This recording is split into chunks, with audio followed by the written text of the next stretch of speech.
প্রিয় চাঁদখালীবাসী নম্বর ওয়ার্ড, আমার মুসলমান ভাইরা আসসালামু আলাইকুম, হিন্দু ভাইরা আদাব। ভালো আছেন?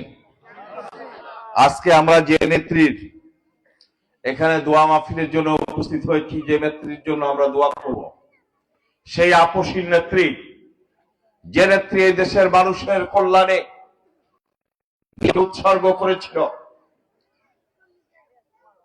1981 সাল তার স্বামী শহীদ president Ziaur Rahman Chittagong circuit house ময়দানে যাকে গুলি করে নির্মমভাবে হত্যা করা হয়েছিল, যাকে হত্যা করার পরে বাংলাদেশের মানুষের ইচ্ছায় চাহিদায় গৃহবধূ থেকে রাজপথে নেমে এসেছিল যে নেত্রী, আমরা তার নেতৃত্বে রাজপথে সংগ্রাম করেছিলাম।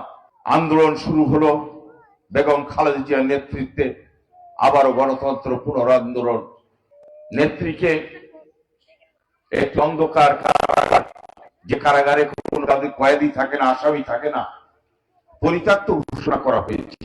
সেই কারাগারের একটি স্যাঁতসেঁতে রুমে দীর্ঘ 1.5 বছর আটকিয়ে রাখা হলো। দীর্ঘ 1.5 বছর আটকিয়ে রেখে বারবার তাকে প্রস্তাব দেওয়া হয়েছে শেখ হাসিনার সঙ্গে আপোষ করার জন্য, নির্বাচনে যাওয়ার জন্য। আমার নেত্রী আপোষ করে নাই। নেত্রী এরশাদের সাথে যেমন আপোষ করি নাই, হাসিনার সাথেও আপোষ করি নাই।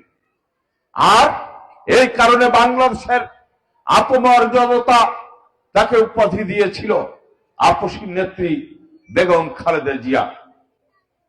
সেই নেত্রীর জন্য আমরা দোয়া করব। আজকে আমাদের ছেড়ে চলে গিয়েছে একটি ছেলেকে 111 সরকার নির্মম প্রহার করেছিল। নির্মম প্রহারে ধুকে ধুকে মালয়েশিয়ায় মৃত্যুবরণ করেছে।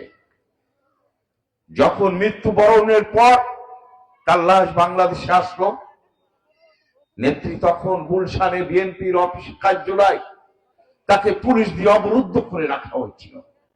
নিজের বাসায় যেতে দেওয়া হয়নি, বাসায় থাকতে পারেনি।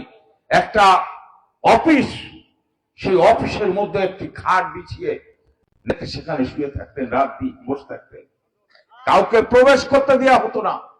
অবরুদ্ধ সেই অফিসের সামনে লাশটি নিয়ে যখন রাখলো, নেত্রী তার প্রিয় সন্তানকে ধরে হাউমাউ করে কেঁদেছিল।